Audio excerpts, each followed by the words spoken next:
안녕하세요. 환경공학을 가르치고 있는 우쌤입니다. 이번 영상은 나합격 수질환경 기사 실기 세 번째 과목 중 세 번째 챕터인 생물학적 처리에 대해서 배워보도록 하겠습니다. 해당 챕터는 필기에서도 중요했지만 실기에서도 매우 중요한 챕터이기 때문에 꼼꼼하게 공부를 해주셔야 됩니다. 자, 먼저 생물학적 처리는 크게 두 가지로 나눌 수가 있는데, 먼저 첫 번째 호기성 처리, 그 다음에 두 번째는 혐기성 처리로 나눌 수가 있습니다. 혐기성 처리. 자, 그 다음에 호기성 처리는 또 두 가지로 나눌 수가 있는데, 부유성장식과 부착성장식이 있습니다. 자, 부유성장식은 우리가 알고 있는 대표적인 활성 슬러지 공법,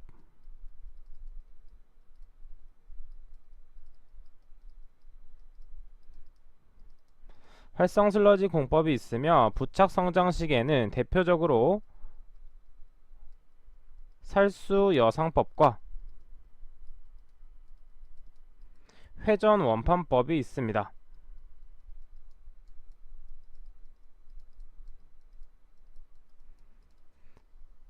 자, 이 활성 슬러지 공법에 대한 것은 공식도 많이 나오기 때문에 활성 슬러지 공법 먼저 한번 들어가 보도록 할게요. 자, 활성 슬러지 공법의 공정의 순서는 매우 중요한데, 공정의 순서는 어떻게 되냐면 1차 침전지에서 처리된 물질들이 폭기조로 유입이 돼서 처리가 된 후에 2차 침전지에서 침전을 한 번 더 한 후에 처리를 하거나 잉여 슬러지를 처리하거나 다시 한번 반송을 해서 이렇게 공정이 운영됩니다. 자, 이 공정 순서는 매우 중요하기 때문에 머릿속에 항상 익혀두시면 되겠습니다. 자, 이에 관련된 공식이 매우 중요한데, 첫 번째 BOD 부하라는 공식이 있습니다. 자, BOD 부하란 얼마만큼의 BOD가 유입되는지를 판단하는 것으로, BOD 부하는 BOD 농도 곱하기 유량으로 구할 수 있습니다. 자, 그럼 다음 페이지로 넘어가서 또 어떤 공식이 있나 한번 체크를 해보도록 하겠습니다. 자, 두 번째 BOD 용적 부하라는 것이 있는데, BOD 용적 부하란 BOD 부하량을 호기조의 용량으로 나눈 것을 이제 BOD 용적 부하라고 합니다. 따라서 BOD 부하 나누기 호기조의 용량, 즉 부피라고 하시면 되는데, 자, 이때 마이너스 세제곱이 아닌 마이너스를 빼고 그냥 세제곱을 해주셔야 되죠. 이거는 삭제를 해주시면 되겠습니다. 자, 이것은 삭제를 해주시면 됩니다. 자, 그 다음 세 번째에 나와 있는 FMB는 정말 중요합니다. 자, 위에서 언급했던 BOD 용적 부하에 MLSS를 한 번 더 나눠준 것인데, 자, 이것은 쉽게 생각하면 이때 F를 푸드라고 생각해 주시면 됩니다. 음식이라고 생각해 주시면 되고, 이때 M은 미생물을 생각해 주시면 돼요. 미생물 이렇게 생각을 해주시면 됩니다. 따라서 푸드, 미생물은 BOD를 먹기 때문에 BOD의 부하량만큼 먹습니다. 따라서 분자에는 BOD 곱하기 유량을 곱해주면 되는 것이고, 미생물은 호기조 내에서 살아있는 미생물을 뜻합니다. 따라서 이때 V는 호기조의 용량, 즉 부피를 대입하시면 되고, 이때 X값에는 MLVSS의 농도, 즉 미생물의 농도를 대입해 주시면 됩니다. 자, 문제에서는 MLVSS 대신 MLSS를 적용할 수 있지만, 문제에 두 개 다 나와 있다면 MLVSS로 환산하신 후에 대입을 해주시면 되겠습니다. 자, 그 다음에 두 번째 SVI에 대해서 한번 보도록 할게요. 자, SVI란 슬러지 볼륨 인덱스라고 하며, 자, 이것을 무엇이라고 하냐면 슬러지의 침강 농축성을 나타내는 지표입니다. 자, 농축성을 나타내는 지표로 폭기조에서 30분간 혼합액을 1리터를 침전시킨 후에 1g의 고형물이 슬러지로 형성 시 차지하는 부피를 뜻하며, 자, 이때 단위는 특이하게 ml per g을 사용한다는 점도 체크를 해주시면 되겠습니다. 자, 마찬가지로 이 SVI에 대한 공식도 자주 출제되기 때문에 이 반응식 하나, 둘, 셋, 네 가지 모두 암기를 해주셔야 됩니다. 자, 이때 우측에 있는 SVI 지표를 통해서 우리는 활성 슬러지의 상태를 볼 수 있어요. 자, SVI가 만약에 50보다 작다면 핀 플럭 형성이 발생됩니다. 핀 플럭은 말 그대로 플럭이 좀 작아서 잘 뭉쳐지지 않게 되는 현상으로서 뒤에서 한 번 더 언급을 해드릴 거예요. 따라서 이 핀 플럭 현상이 발생하게 되고, SVI가 200이 넘게 되면 슬러지가 거대해져서 슬러지 팽화 현상이 발생이 됩니다. 따라서 이때는 안전하게 운전을 하기 위해서는 이 SVI를 50에서 150으로 유지하는 게 정말 중요합니다. 자, 그 다음에 우측에 슬러지의 반송비가 나와 있는데 이것 또한 잘 출제되기 때문에 반드시 암기를 해주셔야 되는 공식 중 하나입니다. 자, 그러면 세 번째 계속 보도록 할게요. 자, 세 번째 SRT입니다. 자, SRT는 필기에서도 많이 보셨겠지만 이것은 무엇이냐 하면 슬러지 리텐션 타임으로 슬러지 체류 시간이라고 봐주시면 됩니다.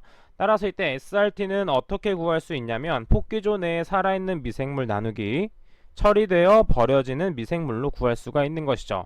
자, 그럼 폭기조 내에 살아있는 미생물, 즉 폭기조의 부피 곱하기 미생물의 농도를 해주시면 되고, 처리되어 버려지는 미생물은 당연히 처리수로 나가는 부분, 그 다음에 잉여 슬러지로 처리되는 부분을 더해주시면 됩니다.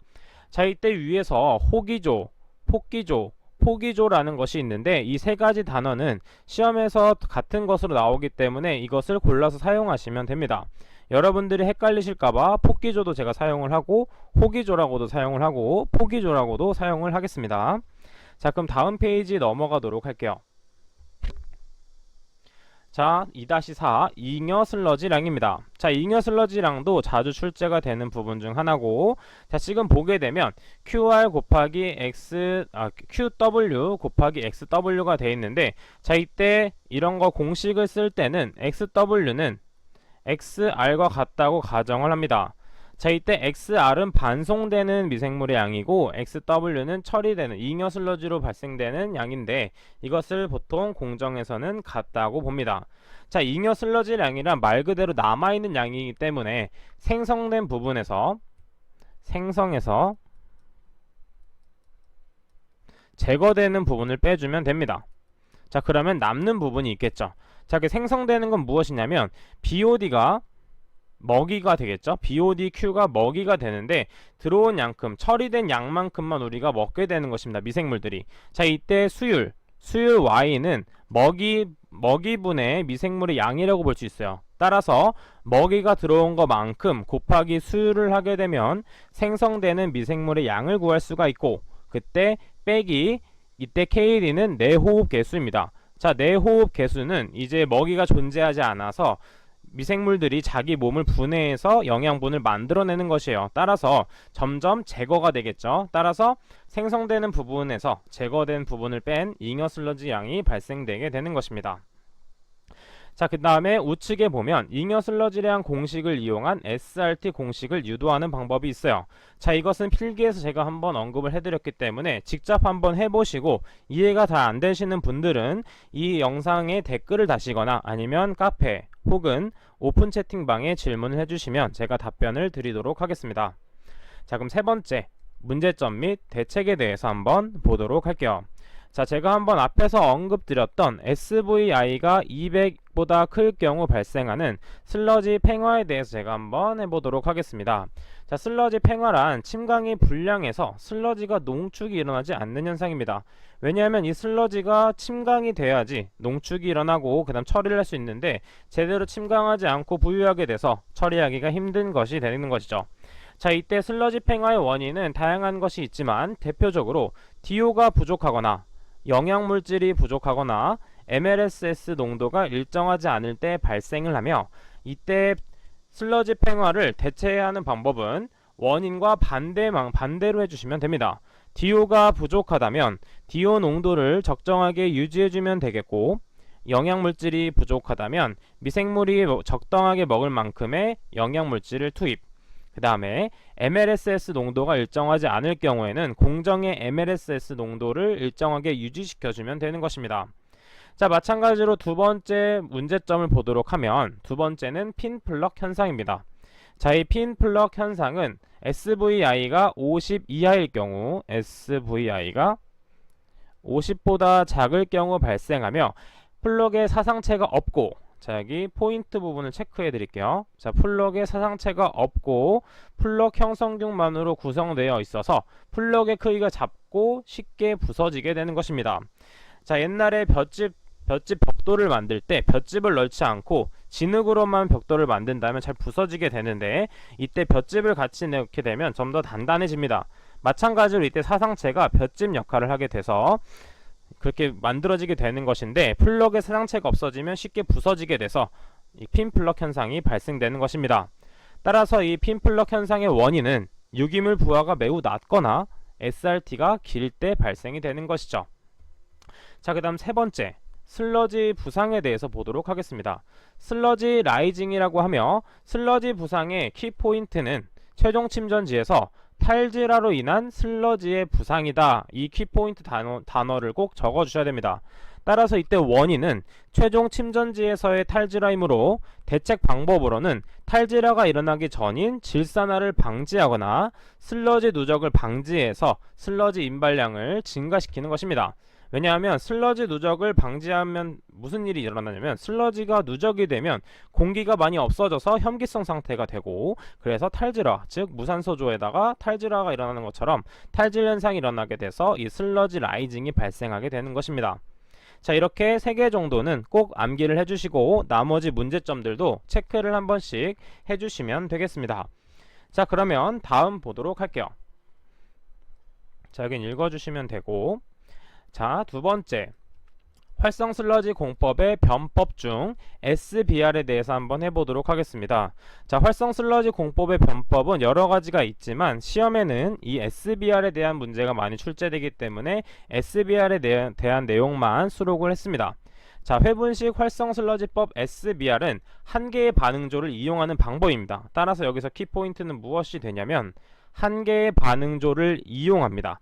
자, 그때 한 개의 반응조를 이용해서 무엇을 할 수 있냐면, 할 수 있는 것이 어떤 반응을 할 수 있냐면, 혐기조, 그 다음에 호기조, 그 다음에 무산소조 역할을 할 수 있습니다. 자, 이때 혐기조는 인을 방출하게 되죠. 자, 그렇죠. 유기물을 제거하거나 인을 방출하는 역할을 하는 게 혐기조. 그 다음에 호기조는 인을 과잉 섭취하고 질산화를 일으키는 것이 호기조. 무산소조는 탈질화가 일어나는 방법입니다. 자, 뒤에서 고도 처리할 때 한 번 더 언급을 하겠지만 그만큼 중요하기 때문에 각각의 반응조가 어떤 역할을 하는지는 반드시 암기를 해주셔야 돼요. 자, 그래서 이 SBR은 한 개에서 모든 반응을 할 수 있기 때문에 내 마음대로 조절을 하면서 공정을 운영할 수 있습니다. 따라서 특성을 보게 되면 충격 부하에 강하고 MLSS에 누출이 없으며, 그만큼 우리 마음대로 처리할 수 있기 때문에 질소와 인의 효율적인 제거가 가능합니다. 따라서 슬러지 반송을 위한 펌프가 필요 없어 배관과 동력비가 절감되는 효과가 있는 것이에요. 자, 이 SBR에 대한 원리와 특성을 이런 식으로 연결해서 외워주신다면 보다 쉽게 암기를 하실 수가 있습니다. 자, 기타 특성도 여러분들이 읽어보시면서 아, 이렇게 되는구나 정도 체크를 하고 넘어가 주시면 되겠어요. 자, 그 다음에 부착 생물막인 생물막법을 한번 보도록 하겠습니다. 자, 생물막법에는 살수여상법과 회전 원판법이 있다고 제가 말씀을 드렸는데, 살수여상법에 대한 내용이 많이 출제되기 때문에 살수여상법에 대한 내용을 언급해 보도록 하겠습니다. 자, 살수여상법은 이렇게 장단점과 살수여상법 처리수의 반송 목적이 출제가 되며, 시험에서는 어떤 것이 많이 출제가 되냐면 살수여상법의 처리 성능이 많이 출제가 됩니다. 따라서 이 부분에 대해서만 언급을 하고 넘어가 보도록 할게요. 자, 이것은 주어지는 경우가 대부분이지만 안 주어질 수도 있기 때문에 그래도 암기를 해주시는 게 중요해요.